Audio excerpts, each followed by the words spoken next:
Bueno, pues aquí estamos Luna y yo, como autores del libro. Bueno, muchas gracias por vuestra asistencia. Muchas gracias a Kiko por poner una vez más esta sala, este magnífico rincón, a nuestra disposición. Y en el día de hoy vamos a hacer la presentación de un libro que es especial. El libro, en primer lugar, hay que señalar que no es mío, entre comillas. Lo que hemos hecho mi esposa Lola y yo es el estudio introductorio. El libro tiene dos autoras que, aunque compartieron una época de su vida, pero que no tuvieron una relación estrecha entre ellas. Pero son dos autoras que han sido muy importantes en el ámbito de la teosofía. Pero antes de entrar de lleno en el libro, me gustaría compartir con vosotras y con vosotros el origen, el por qué surge la iniciativa de publicar este libro. La teosofía en Andalucía tuvo una significación, yo diría que bastante importante, en lo que fue el arranque del movimiento teosófico.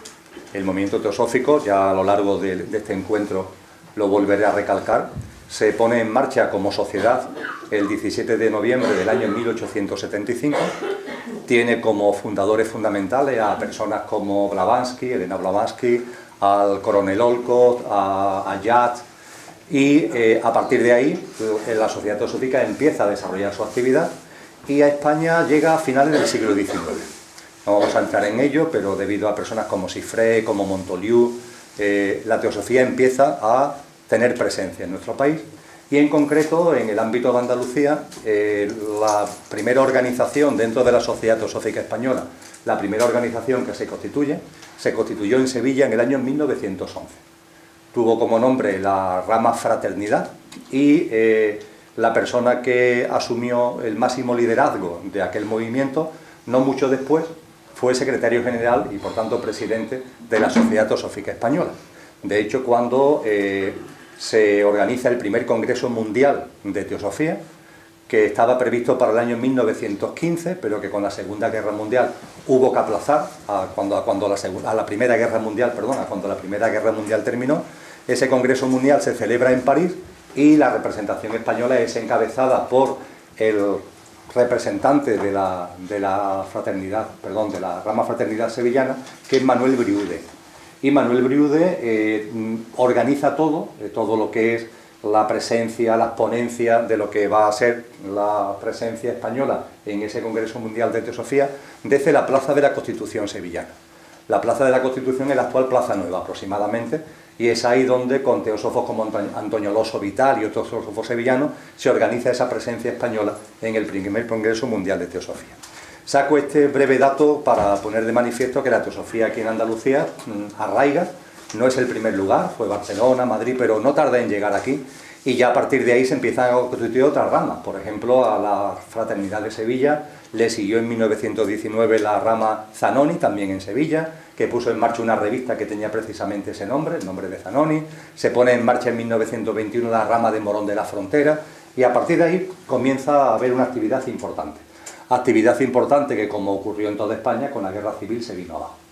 La inmensa mayoría de los teósofos de aquella época eran también masones y contra ellos se lleva a cabo una represalia muy fuerte. Manuel Briude, que era sin duda ninguna el máximo exponente de la teosofía andaluza, no obstante fallece antes de que se inicie la guerra civil, muere en el año 1932, nació en 1885 y muere en el año 1932, y con la guerra civil la teosofía queda como durmiente en España, o desaparece o queda como durmiente. Fue después ya en la transición democrática cuando una serie de personas vuelven otra vez a coger ese testigo, que nunca había desaparecido, pero que se había tenido que mantener en la clandestinidad. Y en Andalucía empieza a haber un grupo de estudios hace unos años en la ciudad de Málaga y en la ciudad de Sevilla, recogiendo aquel testigo de la rama Fraternidad, en el verano del año 2017, pues una serie de personas consideramos que ha llegado el momento de recoger aquel testigo. E hicimos una convocatoria pública, una convocatoria que además tuvo como sitio de llamamiento el Círculo Mercantil Industrial en la calle Sierpe, porque tenemos constancia de que la rama Fraternidad realizaba sus reuniones precisamente en la calle Sierpe. No tenemos constancia exacta de que en el propio Círculo Mercantil, pero es muy posible que fuera en el propio Círculo Mercantil. Y hicimos una convocatoria pública el 4 de septiembre del año 2017, a donde acudieron bastantes personas, más de un centenar de personas, y a partir de ahí se puso en marcha el Grupo de Estudios Teosóficos de Sevilla, que ha asumido el nombre de Fraternidad. Y a partir de ahí pues estamos trabajando. Aquí está Encarna, que es miembro del Grupo de Estudios Teosóficos y de la Sociedad Teosófica como yo mismo, y en la labor de ese Grupo de Estudios Teosóficos Fraternidad de Sevilla, desde el principio teníamos muy claro que había que hacer varias cosas. Por ejemplo, le propusimos a la Sociedad Teosófica Española responsabilizarnos de elaborar un documental sobre la historia de la teosofía en España, cosa que no ha existido. Entonces, bueno, todo esto que yo acabo de resumir extremadamente, bueno, pues hacerlo adecuadamente, recogiendo ya no solamente la historia, sino material gráfico, y recogiendo también entrevistas con personas que puedan aportar cosas a lo que es esa historia de la teosofía, y nos hemos puesto mano a la obra. Con nosotros está Armando Gutiérrez, desde Pitchfield, que es precisamente la persona que dirige el documental, que está ya en fase muy avanzada de gestación y que con toda seguridad el próximo mes de mayo, en mayo de 2018, será objeto ya de estreno público. El estreno primero lo haremos en Sevilla y después lo haremos en Barcelona. Esa es una de las cosas que teníamos claras, independientemente de, como es lógico, como grupo de estudios teosóficos, poner en marcha grupos de estudio. Y hemos puesto diversos grupos de estudio, en concreto 4, que tratan distintos asuntos, que tienen que ver con el tronco común que tienen todas las religiones, con la percepción de las corrientes espirituales de las que la teosofía bebe con relación, por ejemplo, al karma y a la reencarnación, la constitución sextenaria y el conocimiento de sí mismo, el proceso de transformación interna del ser humano, y hemos puesto en marcha una serie de grupos de estudio. Pero nos pareció que había que hacer algo más, y entre las cosas que creímos que había que hacer era precisamente generar una línea editorial que fuera complementaria a la que la Sociedad Teosófica tiene ya en España. La Sociedad Teosófica tiene una editorial, la Editorial Teosófica, que realiza una buena labor de publicación. Ahora, por ejemplo, en este año 2018 le está dando yo una especial atención a un autor que de mucho peso, para mí es un referente en muchos sentidos, que es Taimi. Y la Sociedad Teosófica, a través de esa editorial, lleva una labor importante. Pero a nosotros nos pareció oportuno que como grupo de estudio, y como grupo de estudio que estaba arrancando, pusiéramos a disposición del público en general obras muy divulgativas. Es decir, obras que sirvieran para aquella persona que por primera vez se acerca a la teosofía. No para personas que ya llevan un recorrido, a los que los libros de Taimi le viene de una forma excelente, sino a personas que por primera vez se acercan a la teosofía. ¿Qué es esto de la teosofía? ¿Qué significa? ¿Cuáles son sus contenidos? Y puestos a buscar, hemos elegido 2 libros. Un libro tiene como autora a Annie Besant y otro libro tiene como autora a Edmond Simon. No ha sido algo buscado, pero creo que es algo a remarcar. Son 2 mujeres. El movimiento teosófico, desde finales del siglo XIX, la presencia femenina es fundamental. Fue fundamental la labor de Blavatsky, importantísima, y después de Blavatsky fue muy importante la labor de Annie Besant. Annie Besant, de hecho, presidió la Sociedad Teosófica desde el año 1907 hasta el año 1933. Podemos decir que la implantación mundial de la teosofía se lleva a cabo precisamente bajo esta presidencia de Annie Besant. Y Annie Besant escribió muchas obras. Una de ellas tiene como título Teosofía, es la que recogemos en la primera parte de este libro, y lo que hace Annie Besant en ese libro es abordar la teosofía desde distintos aspectos. Aspectos culturales, aspectos más filosóficos, aspectos más metafísicos, aspectos más espirituales, aspectos científicos, y de una forma sintética nos da esa aproximación a lo que la teosofía es y a lo que la teosofía representa, pero desde distintos prismas temáticos. Y la otra obra que se recoge en este libro es la obra de Edmond Simon. Edmond Simon para nosotros ha sido una sorpresa. Digo para nosotros en el sentido de las personas que hemos estado detrás de la publicación de este libro, porque el libro existía traducido al castellano, pero no estaba editado. Lo mismo que le ocurre al libro de Annie Besant, que es otro de los requisitos que vimos como necesarios. Libros divulgativos, pero que no estuvieran editados en España. Algunos de ellos están editados en América Latina, pero no en España. Y el libro de Edmond Simon es una auténtica joya, sin desmerecer el de Annie Besant, por supuesto. Pero quizás Annie Besant, como ha tenido tanto peso en el movimiento teosófico, uno espera mucho de ella, y se lo encuentra, desde luego. Pero Edmond Simon es mucho menos conocida. Pero Edmond Simon tuvo una cualidad que desplegó toda su vida, y es que fue una gran docente. Fue una maestra que ejerció la docencia en muchos ámbitos. De hecho, cuando nos pusimos a buscar elementos biográficos de Edmond Simon, primero nos sorprendió que la Wikipedia de teosofía, la Wikiteosofía que funciona a nivel mundial, no recogiera su nombre. Y lo segundo que nos sorprendió es que había una Edmond Simon que aparecía en muchas webs de la red, de internet, y en muchos idiomas además, con un libro editado en muchos idiomas, pero que era sobre un libro de introducción al inglés para institutos y para colegios. ¿Tendrá algo que ver esta Edmond Simon con la Edmond Simon del libro Curso Básico de Teosofía, que es el que nosotros queríamos publicar? Y bueno, finalmente, hablando con miembros de la Sociedad Teosófica, acudimos al archivo que la Sociedad Teosófica tiene en California, el archivo más antiguo, y efectivamente pudimos comprobar que Edmond Simon es la misma persona que editó un libro de introducción al inglés que se sigue utilizando hoy a nivel mundial, y que fue una docente que utilizó esa vocación docente, entre otras cosas, para divulgar la teosofía, porque ella fue una gran teósofa. Y este curso básico de teosofía, yo diría que es, no exagero, el mejor libro a la hora de acercarse a la teosofía que nos podemos encontrar para aquella persona que por primera vez empieza a escuchar hablar de teosofía y que quiere encontrarse un texto donde todo quede bien sintetizado, todo quede bien compelido, y eso sí, un texto que lo que anima es, lógicamente, a seguir indagando cada uno, y lo que hace es abrir muchos campos de indagación para que ahora cada persona, de motu propio, vaya profundizando en aquello que considere oportuno. Pero es que en el libro del curso básico de Teosofía de Simon nos encontramos todo. Vamos a encontrarnos desde elementos de cosmogénesis, del origen de la existencia, el origen del cosmos, el juego de lo inmanifestado y de lo manifestado, pongamos por caso, o nos vamos a encontrar todo lo que tiene que ver con la antropogénesis, el origen del ser humano, el origen de la humanidad, las distintas humanidades que han ido desarrollándose en el proceso evolutivo de lo que hoy llamamos humanidad, o nos vamos a encontrar un capítulo excelente, ¿no?, que narra o que entra en el poder del pensamiento, pero no con los lugares comunes, ¿no?, que hoy aparecen en tantas obras, sino con mucho peso, con mucha trascendencia espiritual, entrando de lleno en los temas que yo creo que nuestra alma se está planteando preguntas y está buscando respuestas. Y es así como surge este libro. Y una vez que surge la idea del libro, pues faltaba un elemento clave: ¿quién lo edita? Y a la hora de la edición, pues la verdad pensamos que, y perdonar que lo diga por su nombre, que nuestro amigo Alberto, podría hablar de Adaliz Ediciones, pero permitidme que hable de Alberto, porque la relación personal que tenemos fue así como se planteó. Yo no hablé con Adaliz Ediciones, yo hablé con mi amigo Alberto, y mi amigo Alberto pues se puso a nuestra disposición.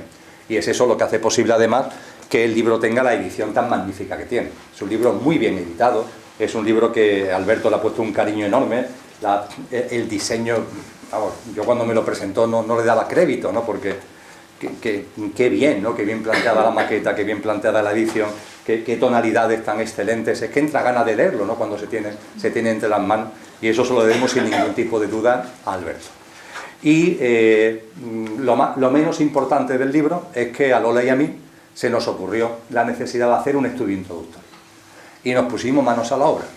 Nos pusimos a redactarlo, nunca se me olvidará, en un viaje de Madrid a Bilbao, en un Albia, en el Albia que va de Madrid a Bilbao, en el mes de octubre. Ahí nos pusimos a redactarlo.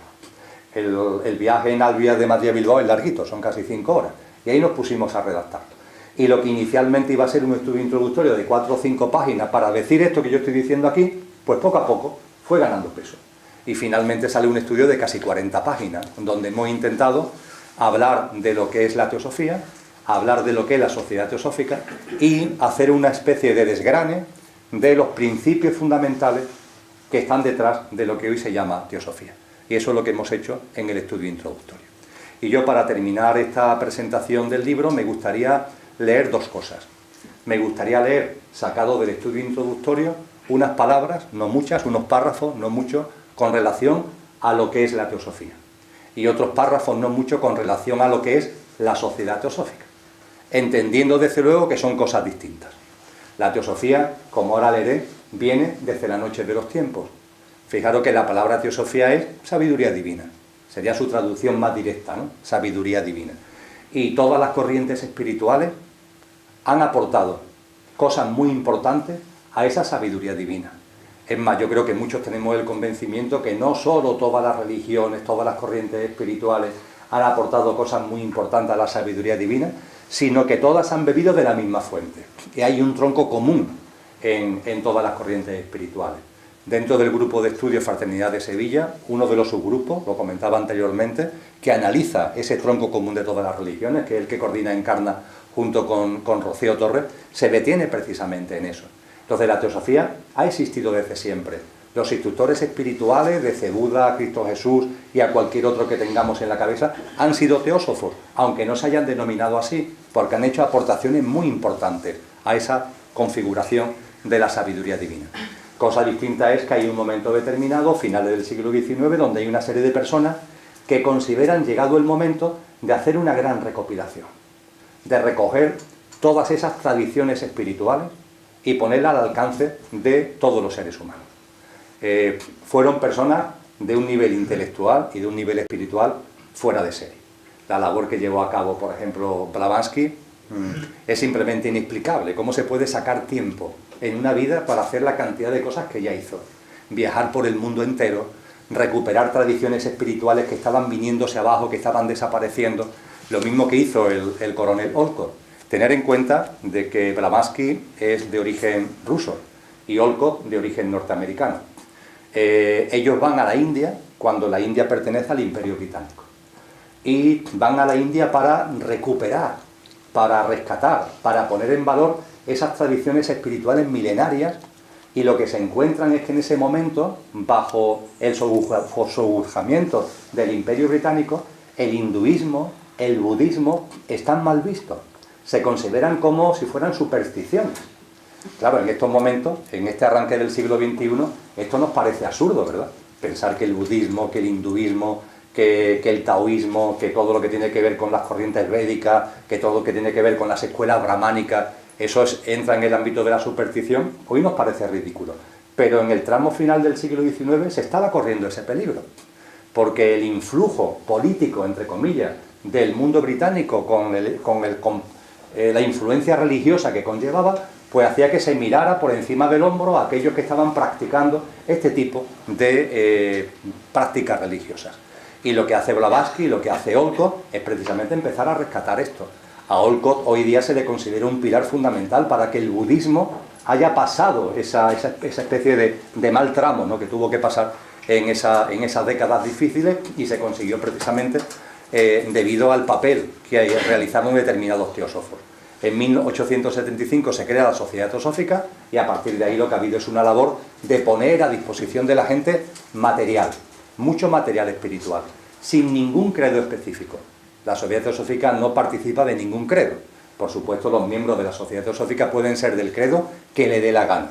Incluso, aunque pueda parecer un tanto extraño, los hay incluso entre comillas ateos, o lo que tradicionalmente se ha llamado ateos. Y hay personas que tienen un sentimiento espiritual del budismo, del hinduismo, del cristianismo, del mundo musulmán, etcétera, etcétera, etcétera, porque no hay ninguna religión que sea la verdad. Lo que se busca es la verdad de la que se inspiran todas las religiones.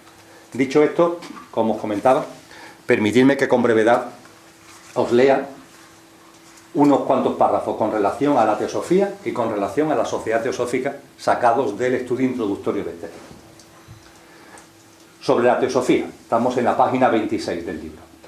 Dice el texto: ha habido teósofos y escuelas teosóficas desde siempre, y la teosofía ha estado en la humanidad desde sus comienzos. De hecho, cada gran pensador y filósofo es un teósofo, y Buda, Zoroastro, Lao Tse, Platón, Cristo Jesús, Patanjali, Chakracharka, Narguna y Rumi, entre otros muchos, dieron enseñanzas teosóficas sin importar cómo las llamaron. El término teosofía fue usado por primera vez en un escrito datado en el siglo III y cuyo autor fue Porfirio, filósofo alejandrino perteneciente a la escuela neoplatónica. Se compone de las palabras griegas teos, que significa Dios o divino, y sofía, que significa sabiduría, por lo que puede traducirse como sabiduría divina, tal como comentaba anteriormente.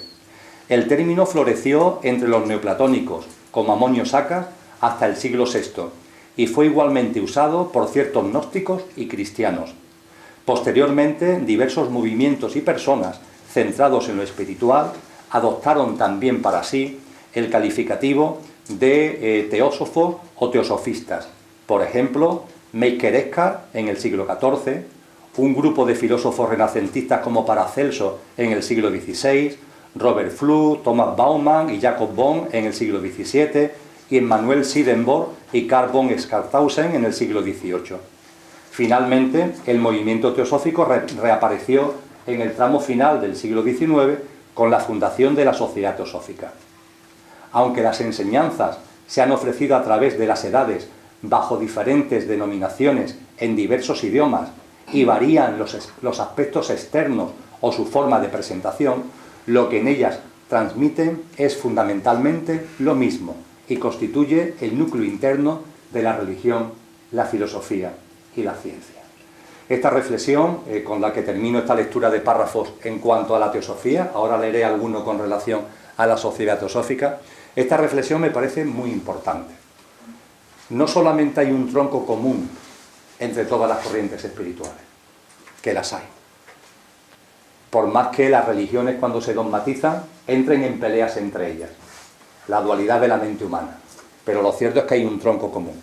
Pero no solo es que hay un tronco común entre todas las corrientes espirituales, es que también hay algo que une a la espiritualidad con la ciencia y con la filosofía.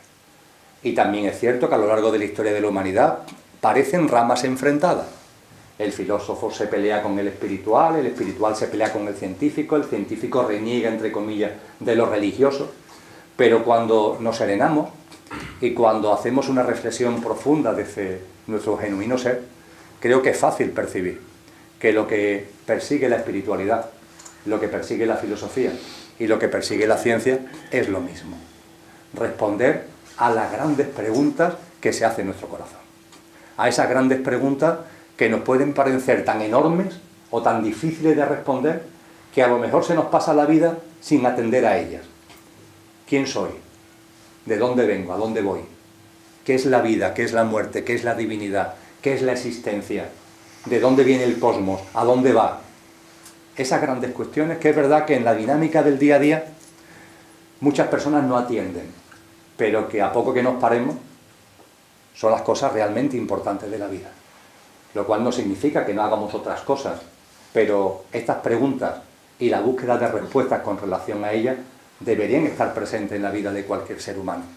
Y la espiritualidad, la filosofía y la ciencia es lo que persiguen. Se plantean estas preguntas y las responden, o intentan responderlas.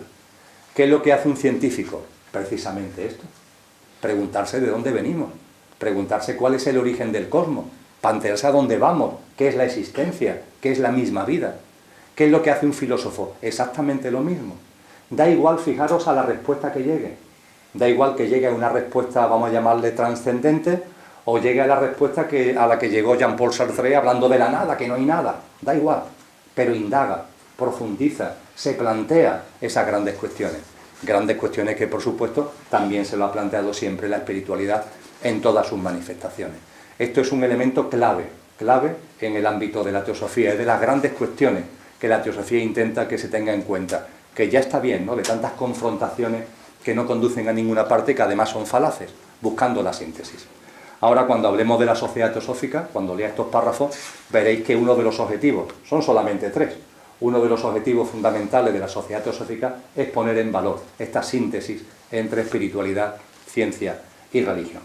Dicho esto, os leo unos párrafos sobre la sociedad teosófica. Página 24 y siguiente del libro. La sociedad teosófica fue constituida en Nueva York el 17 de noviembre de 1875 por Blavatsky, Olcott, Judd y otras personas. A lo largo de sus 142 años de historia han pertenecido a ella destacadas personalidades en los ámbitos de la cultura, el arte, la ciencia, la educación, la reforma social y, por supuesto, la espiritualidad. Actualmente la sociedad está implantada a escala mundial y tiene secciones y ramas en casi todos los países del mundo. En organización y administración, cada rama es autónoma, si bien es parte de la sociedad madre, cuya sede internacional se ubica en Adyar, en Chennai, la India. La completa libertad de pensamiento es básica en la actitud de la sociedad teosófica, y dentro del vasto conjunto de ideas que ofrece, no se impone ningún dogma, credo o creencia específica. Eso sí, cuenta con 3 objetivos constituyentes que todos sus miembros han de sentir íntimamente y plasmar en su vida cotidiana. Primero, formar un núcleo de la fraternidad universal de la humanidad, sin distinción de raza, credo, sexo, casta o color. La palabra fraternidad nos encanta, vamos, por lo menos a muchos nos encanta. Fraternidad, hermandad, ese vínculo que existe entre todos los seres humanos, que nos aúna, que nos hace hermanos. Y evidentemente la fraternidad es algo que late en el corazón de muchas personas. Pues bien, lo que la sociedad teosófica aspira es que ella, la propia sociedad teosófica, se haya un núcleo de fraternidad, es decir, que funcione fraternalmente, intentando que como organización sea modélica en ese sentido y que sus miembros adquieran el compromiso de avanzar lo más posible en la fraternidad dentro de la propia organización, evidentemente abierta a los demás y, como ya se ha leído, sin ningún tipo de distinción de raza, credo, sexo, casta o color. Segundo, hilar con lo que antes comentábamos. Segundo, fomentar el estudio comparado de la religión, la filosofía y las ciencias, en el convencimiento de que persiguen lo mismo: responder a las preguntas trascendentes que siempre se han formulado los seres humanos, que para vislumbrar la verdad se necesitan las 3, y que todas las religiones y tradiciones espirituales serias cuentan con un mismo tronco de sabiduría común. Y tercero y último, investigar las leyes no explicadas de la naturaleza y las facultades y capacidades latentes en el ser humano, para propiciar el conocimiento de uno mismo y el desarrollo consciencial y espiritual, tanto personal como colectivo. Sobre estas bases, la sociedad teosófica se formó para mostrar al mundo que la teosofía existe y para poner a la disposición de todos, especialmente de quienes puedan interesarse por estos asuntos, los grandes conceptos universales que componen su sistema metafísico. No obstante, no debe confundirse, como yo antes apuntaba, la sociedad teosófica con la teosofía. La teosofía es a la vez muy antigua y muy nueva. Es muy nueva porque incorpora principios que siempre han conocido y enseñado los sabios de las sucesivas épocas y culturas del pasado, y muy nueva porque incluye las últimas investigaciones de la era actual. Uno de los temas que más interesan en muchos aspectos de la teosofía es indagar en las aportaciones de la ciencia, que hoy están poniendo como nunca sobre la mesa la conexión que hay entre las aportaciones espirituales muy antiguas y los nuevos descubrimientos científicos. Pues bien, sobre estas bases ha surgido este libro, que ya os digo, debido a Annie Besant y debido a Edmond Simon, pues nos proporcionan 2 textos muy divulgativos, creo que muy sencillos de leer, enormemente sencillos de leer, y que llaman a nuestro corazón a seguir indagando por nuestra propia cuenta en lo que la teosofía representa.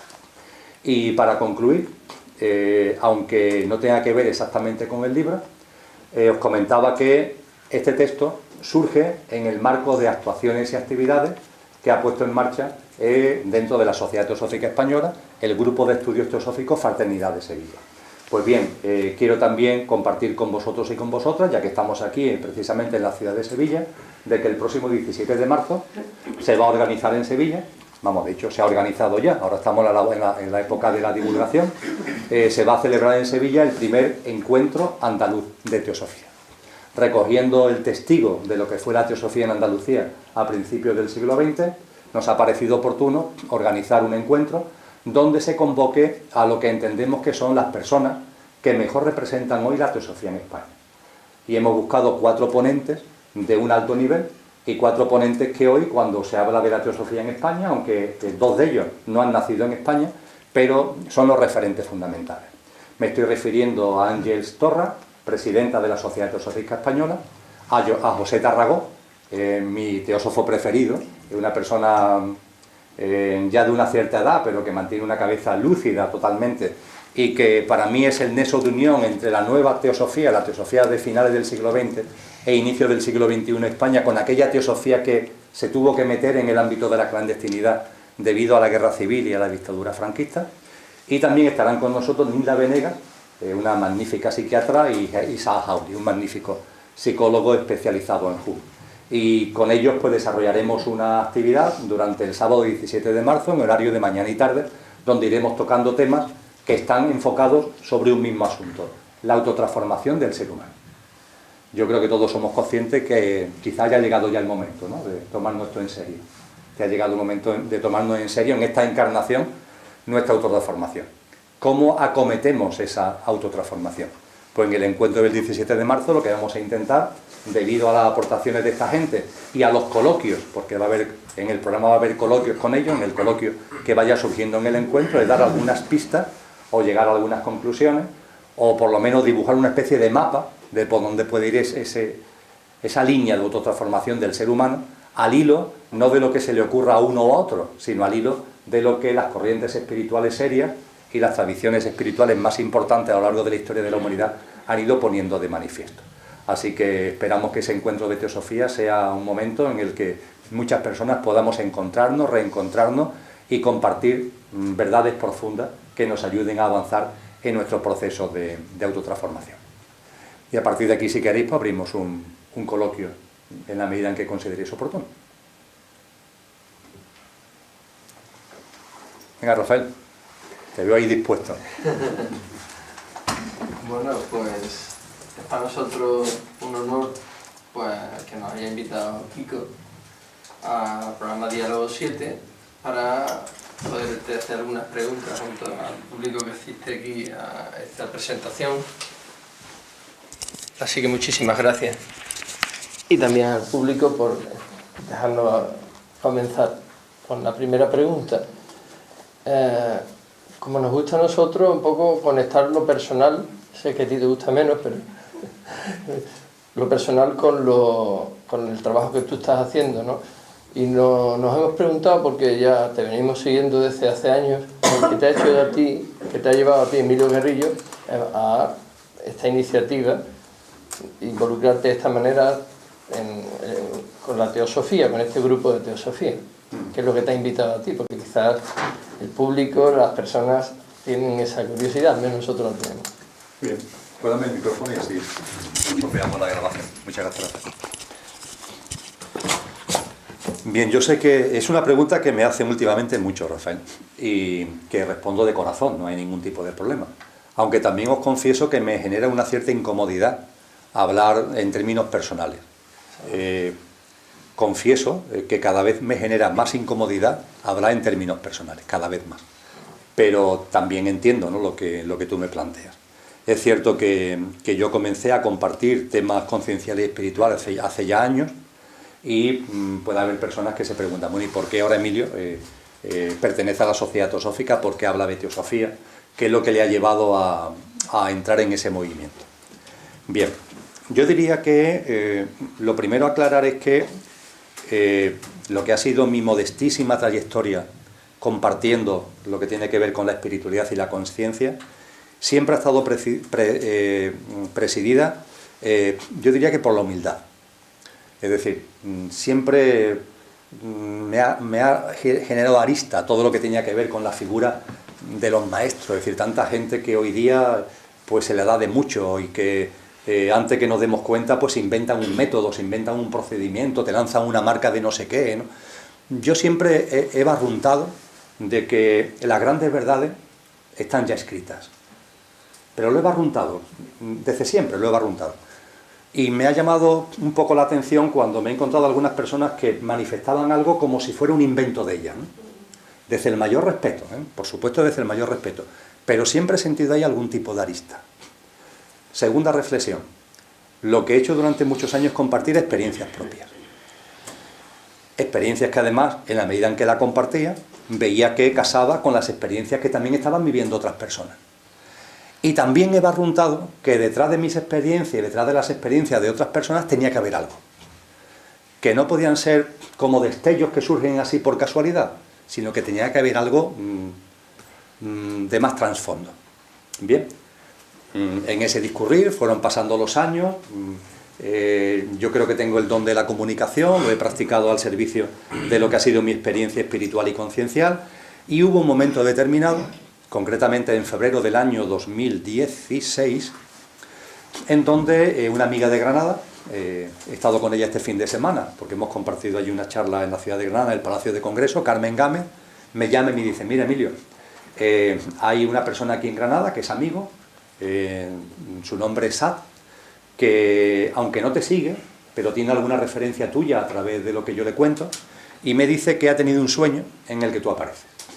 Y en ese sueño, pues, él quiere comentarte lo que ha visto, porque considera que es importante para ti. Bueno, pues, Carmen, dale mi número de teléfono, que me llame y hablamos, vamos, faltaría más. Entonces Sat, el hombre, tiene la amabilidad de llamarme y me dice, mira, Emilio, yo lo mismo, no te conozco personalmente, tampoco te sigo mucho, alguna referencia a través de Carmen Gámez, y lo que te puedo decir es que he tenido un sueño en donde tú apareces en una especie de sombra, como andando en una bruma, y los que son mis maestros espirituales, me dice Sat, me dicen que te transmita que como estás compartiendo tanto y estás llegando a tanta gente, que tienes que ser consciente que estás asumiendo mucha responsabilidad y que tienes que darle más fundamento a lo que estás compartiendo. Bueno, ante esto que me comenta Sat, yo os digo que yo nunca he tenido, creo, puede ser que sí, que a veces sí, pero yo creo que no, nunca he tenido el ego subido, por lo menos en esta encarnación, y lo acepto de corazón y le digo, mira Sat, a tu disposición, ¿tú qué crees que tengo que hacer para buscar esos fundamentos, ¿no? Entonces Sat me dice que él tiene una escuela de silencio en Alpujarra, que por cierto es una maravilla, y me invita a ir allí, para con él, en coloquio, en diálogo, avanzar en estos fundamentos. Yo a Sat le digo la verdad, digo, mira, estoy encantado, pero yo tengo una actividad laboral, tengo una familia, tengo una agenda de actividades por toda España, y escaparme, entre comillas, de Alpujarra a mí me encantaría, pero yo veo la agenda de estos meses y yo no veo muchas posibilidades, ¿no? Bueno, pues me dice, hombre, a ver si lo podemos intentar. La verdad es que los dos hicimos lo que pudimos, pero aquello no terminó de fraguar. No ni mucho menos por responsabilidad de Sat, por mi responsabilidad, que aunque quería, me encontraba que no podía en el formato que Sat me estaba diciendo. Bien, pasan los meses. El mes de junio de ese mismo año, 2016, voy a dar una charla a Las Palmas de Gran Canaria y allí yo tengo una buena relación con una persona, Delfín Rodríguez, y Delfín me dice, mira Emilio, ya que estás en Canarias para dar una charla el sábado por la tarde, ¿qué te parece si me acerco a tu hotel y desayunamos juntos? Porque hay unas preguntas que quiero hacerte. Entonces, bueno, pues perfecto, a las 9 de la mañana, a 10 de la mañana, quedamos en la cafetería del hotel y llega Delfín, me acordaré siempre, con su listita de preguntas. Dice, aquí traigo las preguntas que quiero compartir contigo, Emilio. Dice, pero antes de hacerte estas preguntas te quiero decir lo siguiente, esta noche he tenido un sueño en el que tú apareces. Delfín es una persona muy sensible, ¿no? Una persona con mucha capacidad de percepción. Y me dice, te he visto en una especie de bruma y los que son mis maestros me han dicho que estás asumiendo mucha responsabilidad porque estás llegando a mucha gente y que necesitas más fundamentos.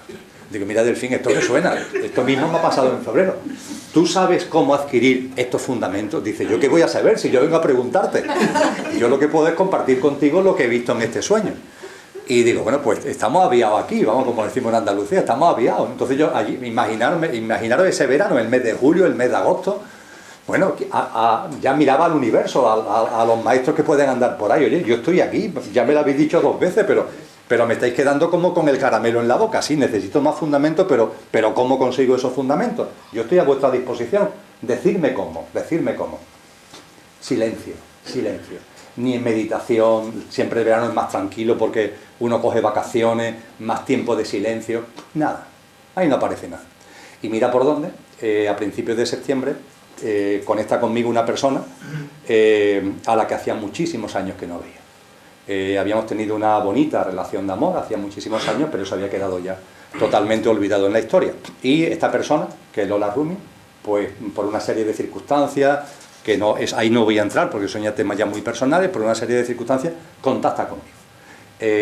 Y ella lo que tiene es necesidad de conocer dónde estamos, por la charla de una amiga que va a venir, que es el Rincón de Kiko. Entonces quedamos en la puerta del Rincón de Kiko, después de un montón de años sin vernos, el día 7 de septiembre del año 2016, en el bar Levíes, que está aquí en la misma puerta del Rincón de Kiko.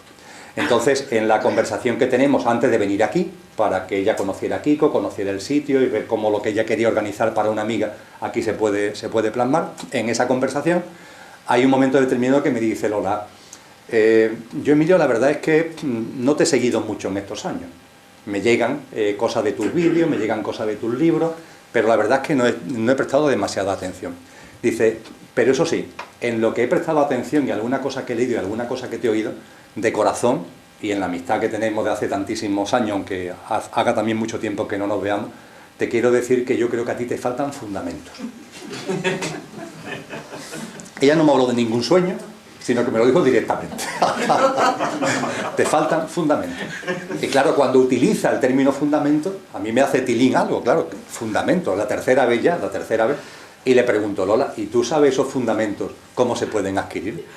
Y por fin hay alguien que me dice, claro que lo sé, perfectamente, y estoy a tu disposición para que los encuentre. A partir de ahí Lola me empieza a abrir un mundo maravilloso, que es el mundo de la teosofía, tal como se ha leído en la introducción del libro. No como un credo, no como un sistema cerrado, sino como algo amplísimo que intenta recoger, poner a disposición de todos los seres humanos lo que las distintas tradiciones espirituales a su vez han puesto a nuestra disposición. Y yo he sido un privilegiado, porque Lola es un encanto en muchos sentidos, y desde luego desde el punto de vista espiritual y desde el punto de vista intelectual.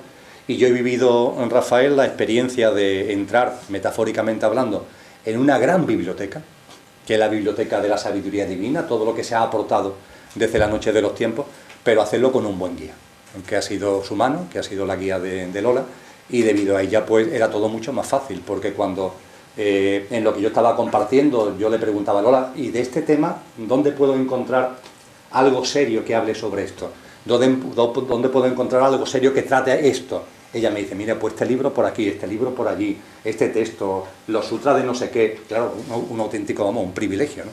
Y así ha sido, Rafael, como poco a poco he ido entrando en el ámbito teosófico, y 8 o 9 meses después, el 20 de abril del año 2017, en una reunión que tuve en Barcelona con la secretaria general de la Sociedad Teosófica, con Ángel Torra y con José Tarragó, pues le planteé el entrar en la Sociedad Teosófica. Y lo que me encontré fue pues los brazos abiertos, ¿no? A lo mejor yo podía tener mi mente concreta, ¿no? Que ahí está, podía tener algún recelo de decir, con la cantidad de gente que yo muevo, puede ser que la Sociedad Teosófica, que en su configuración cualitativa es muy importante, pero en su configuración numérica no son demasiada gente. Una persona que tiene capacidad de convocar a miles por toda España, la Sociedad Teosófica puede verlo como una amenaza frente a los poquitos que constituyen la Sociedad Teosófica. Pero que va, lo que me encontré fue gente maravillosa, gente que me abrieron los brazos y bueno, pues estoy muy a gusto, y a partir de ahí, pues lo que estamos aquí moviendo en Sevilla, la verdad es que está siendo muy bello, porque la respuesta que hemos encontrado en Sevilla a las propuestas que estamos haciendo es una respuesta sensacional. Muchas gracias. Muchas gracias a ti. Si alguien quiere hacer alguna pregunta. Bueno, me he desnudado un poquito. Sí, yo quiero preguntar una cosita, amigo. A ver qué opinión te merece a ti el tema este de Krishnamurti, que lo vieron como un nuevo mesías, ¿no? La Sociedad Teosófica, y que si te pareció un error todo aquello, o cómo se puede encajar eso de alguna forma, ¿no? La perspectiva, ¿no? Porque claro, yo vibro también bastante con la Sociedad Teosófica, pero claro, aquello marcó como un antes y un después en la sociedad. Yo no sé si hubo una bajada en cuanto a la sociedad, o no sé, como a ver qué opinión te merece toda esa historia con Krishnamurti y la relación con Ani Besant, que además dicen que fue muy condicionado en su educación. No sé, a ver qué te parece. Perfecto. Es un tema muy interesante, muy interesante. Y efectivamente marca un hito muy importante en lo que es la historia de la Sociedad Teosófica en general. Para aquellos que no tenéis por qué conocer la historia, Krishnamurti sí nos suena a la mayoría, pero quizá no conozcáis que Krishnamurti, cuando era un pequeñajo, era un niño de muy pocos años, era un chiquillo, andando por las playas de Ayar, donde se localiza precisamente la sede actual de la Sociedad Teosófica Internacional, Ani Besant, una de las coautoras de este libro, y de Leadbeater, que era otro teósofo de esa misma generación, con unos especiales dones de clarividencia, paseando se cruzan con ese niño que después fue conocido como Krishnamurti, y lo que perciben en él es un aura muy especial. Se le ve un aura que es manifestación de un alma encarnada muy evolucionada, hasta el punto de que el convencimiento que tuvieron tanto Leadbeater como Ani Besant es que Krishnamurti podía ser un referente muy importante para la evolución espiritual de la humanidad en el siglo XX.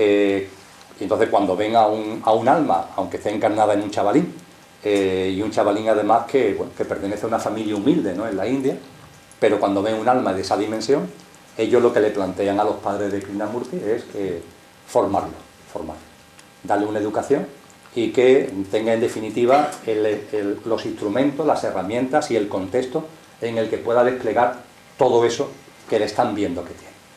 Incluso en un momento concreto, todo esto con el permiso de sus padres, tanto Elie Wiesel como Annie Besant lo adoptan, ¿no?, como hijo, para darle el mayor impulso posible.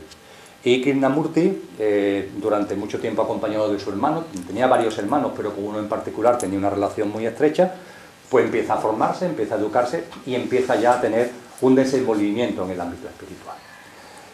A lo que hace referencia... ¿Tu nombre cuál es? Antonio. Antonio. A lo que ha hecho referencia Antonio es que hay un momento determinado donde Krishnamurti rompe con la sociedad teosófica. Habiendo, entre comillas, crecido en ella, habiéndose formado en ella, hay un momento determinado en el que rompe.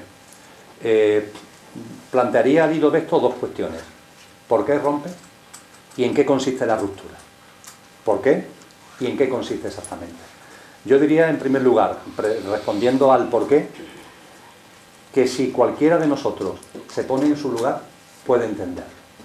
Que tiene que ser muy difícil de gestionar humanamente, personalmente, por muy evolucionados que seamos álmicamente, al final estamos aquí encarnados, tiene que ser muy difícil la gestión de cuando a ti te dicen, esta es la persona que está llamada a ser el referente espiritual en el momento actual para la humanidad. Esto cuando tú lo oyes, cuando en tu entorno es lo que continuamente se mueve y vas creciendo y te conviertes en un joven y te conviertes en un adulto, y eso es lo que hay... Es fácil de entender que eso hay un momento de que te agobia, que dices, no, por favor, no. Es como si hubiera un depósito de responsabilidad enorme, ¿no? E incluso podría sentir que ese depósito de responsabilidad va unido a una definición, ¿no?, de un camino ya muy trillado, donde a lo mejor él quería, haciendo esa labor espiritual, pero tener más margen de maniobra para expresarlo del modo y manera que él considerara oportuno, ¿no? Yo diría que en definitiva Krishnamurti se hace maduro. Y al hacer maduro, como a tanto nos ha pasado, ¿no?, dentro de nuestra familia, necesita volar por su cuenta. Y es precisamente por eso por lo que se produce esa salida de la sociedad teosófica. Y además de la pregunta del por qué, decía, bueno, ¿y exactamente qué consiste la ruptura? Hombre, leyendo la obra de Krishnamurti, yo creo que es fácil darse cuenta que Krishnamurti siempre fue teósofo, siempre. Es verdad que dejó de pertenecer a la sociedad teosófica, pero nunca dejó de ser teósofo.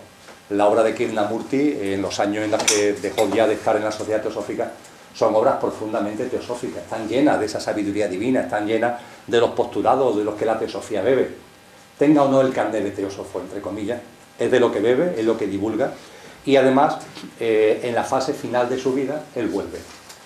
Él volvió otra vez a Ayar, volvió otra vez a compartir conferencias en Ayar, y para mí, por tanto, la obra de Krishnamurti es una obra puramente teosófica, con independencia de que en un momento concreto de su vida, él considera oportuno dejar de pertenecer a la sociedad teosófica, donde, insisto, creo que influyó mucho esa asunción de responsabilidad tan tremenda, ¿no?, que tuvo. Y no, Emilio, vamos por apuntar, porque tampoco estoy muy seguro de ello, pero por lo que he leído, la estructuración de la sociedad pudo haberle también hecho un poco que se emancipara de ella el hecho, porque claro, como él defiende mucho la libertad sin estructura y a lo mejor el exceso de estructura que aún tuvo que vivir él en su educación, en el seno de la sociedad, no sé si también pudiera tener algo que ver con eso, no sé. Hombre,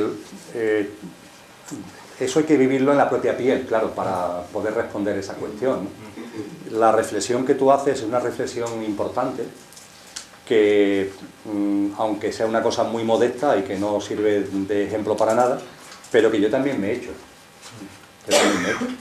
En el año 2009 yo decidí romper con muchas cosas en mi vida. Decidí romper con la actividad política, decidí romper con mi docencia universitaria que había llevado durante tantos años, y de las cosas que en mi corazón estaban claras era no pertenecer a ninguna organización. Lo tenía muy claro.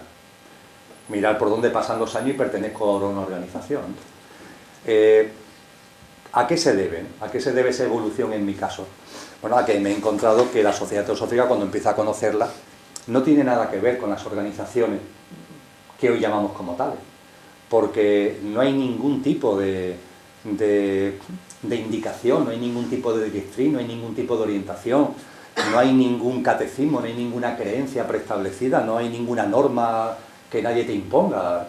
Lo único que se te alienta es a que indagues contigo mismo, que te conozcas y que avances espiritualmente de la forma que tú consideres oportuno, compartiendo con otros que también tienen el mismo interés, ¿no?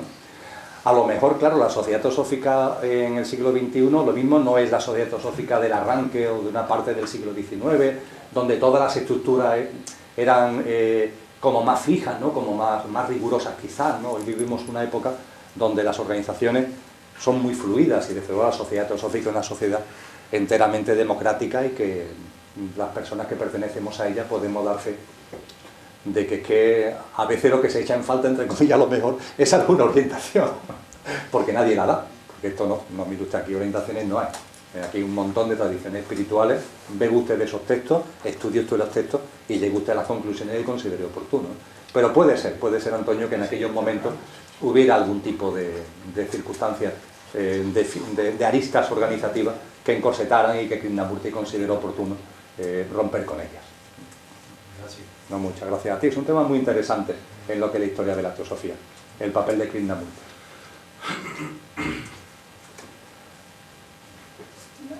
Pregunta, Rudolf Steiner también bebe de la teosofía y también tiene su propia trayectoria. Efectivamente. Efectivamente. Quizás sea que Emilio Carrillo necesita los fundamentos para tener su propia trayectoria. Pues me vais a obligar a desnudarme mucho aquí, ¿eh? Vamos a ver, Krishnamurti es una figura muy importante en la historia de la teosofía. Le agradezco mucho a Antonio que la haya sacado a colación. Y Steiner es una figura muy importante en la historia de la teosofía. ¿Tu nombre cuál es? Ana María. Ana María. Y te agradezco mucho que lo saques a colación. Steiner fue ni más ni menos que presidente de la Sociedad Teosófica en Alemania, que sigue siendo una organización importante y en la época de Steiner era muy importante. Hay un momento concreto en el que Steiner da un paso más allá. Se desliga de lo que es la Sociedad Teosófica, con su sede en Allá, y pone en marcha su propio movimiento teosófico, la antroposofía. La antroposofía es enteramente teosófica, absolutamente. Y es verdad que organizativamente se desliga de lo que es la Sociedad Teosófica como tal.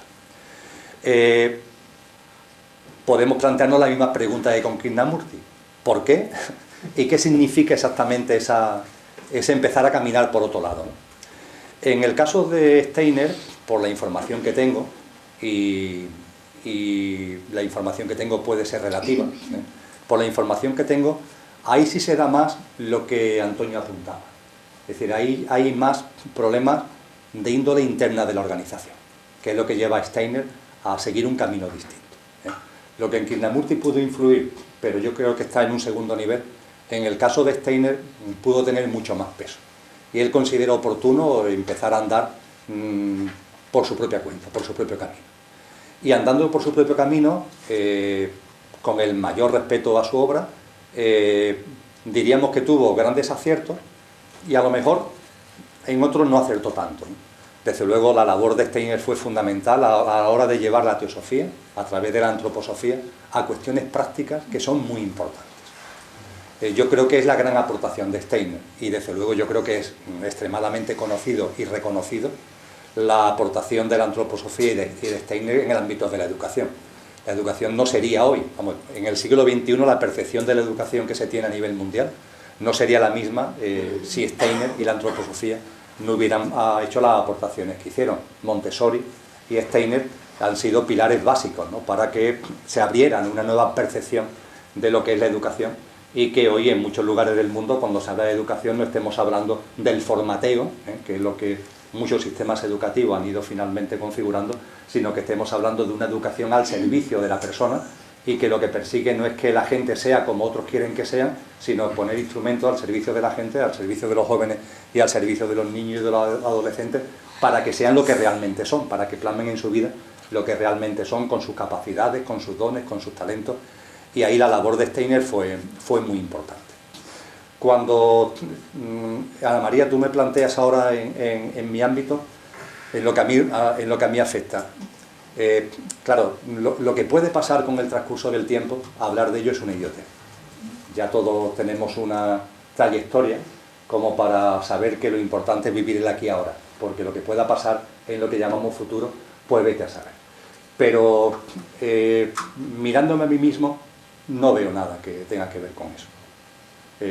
Yo en estos momentos, y creo que eso es un tema que ya está instalado en mi vida, no me veo como organizador de nada, no me veo como motivador de ningún movimiento nuevo.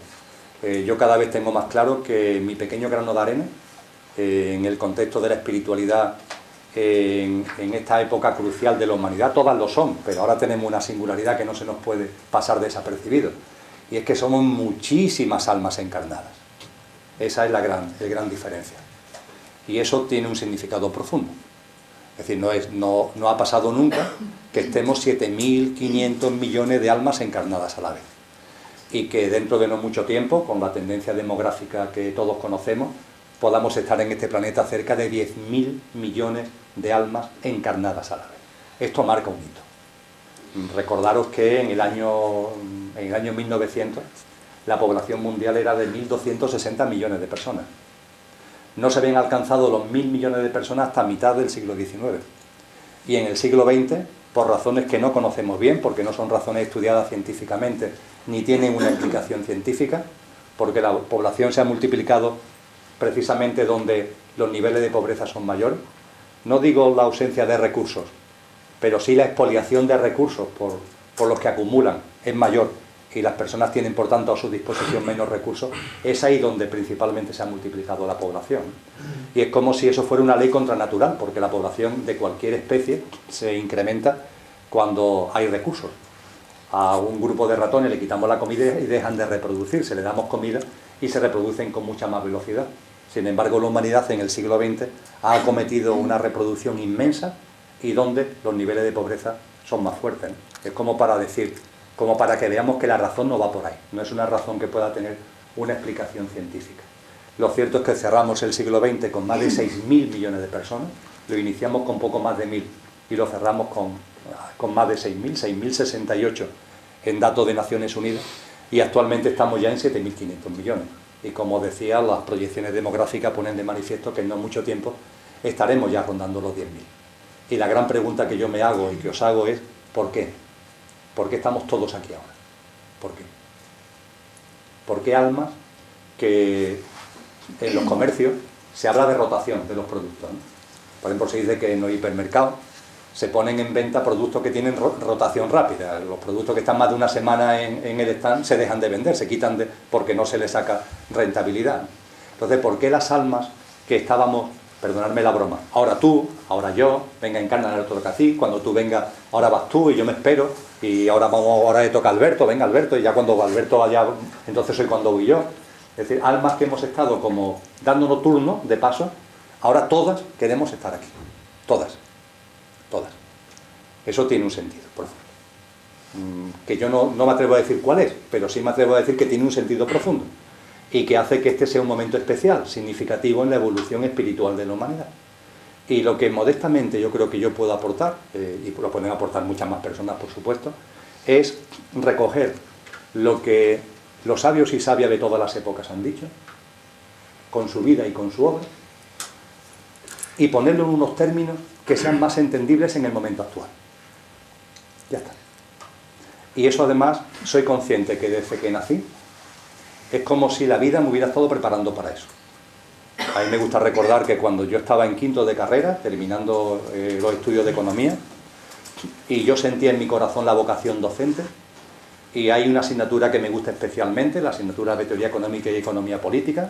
Cuando hablo con el catedrático me acepta, entre comillas, como colaborador en el departamento, estando en quinto de carrera, y me dice, Emilio, vas a empezar a dar clases ya, y me manda a la Facultad de Derecho. No os podéis imaginar lo complicado que es enseñar economía en una facultad de Derecho. Lo difícil que es una persona que ha estado formada por las matemáticas, por las funciones gráficas, por las curvas, cuando te encuentras de golpe y porrazo, yo en aquel momento tenía 20 añitos, cuando te encuentras de golpe y porrazo en una facultad, donde para colmo me pusieron a dar clase los viernes, que no había clases en la facultad, porque era una clase que se daba a aquellos repetidores que no habían conseguido aprobar economía en su vida, y que muchos de ellos estaban en quinto de carrera, muchos de ellos me llevaban muchos años. Cuando yo dibujaba la curva de demanda, yo sentía que se me mareaban, ¿no? Literalmente, ¿no? Que se mareaban.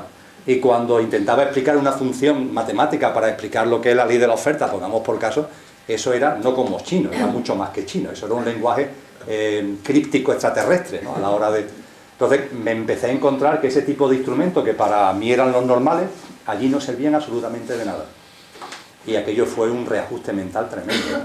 Vamos a buscar instrumentos de llegar a la gente para que entiendan el fondo, pero utilizando una dialéctica, utilizando una dinámica, utilizando una terminología y utilizando una herramienta que no son a los que yo estoy acostumbrado.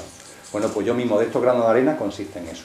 Bueno, voy a recoger desde mi corazón, con la ayuda de otros amigos y amigas, con la ayuda ahora de Lola, con la ayuda de las personas que están en el ámbito de la teosofía, voy a aprender, voy a leer, voy a estudiar, voy a indagar en lo que tantos maestros y maestras, tantos sabios y sabias insignes han aportado a lo largo de la historia de la humanidad, y de una forma modesta voy a expresarlo en términos que sean más entendibles para mis amigos y amigas y para mis hermanos del momento actual. Me veo mucho más allá, Ana María, que ningún tipo de movimiento que se me ocurra a mí montar, porque ya lo decía antes, yo creo que todo está inventado, que todo está inventado, y que lo que tenemos que hacer es poner nuestro granito de arena para que nos demos cuenta que todo está inventado. En la New Age, en la denominada Nueva Era, hay quizá una demasiada tentación, ¿no? del negocio, a veces el negocio, montando algunos chiringuitos, ¿no?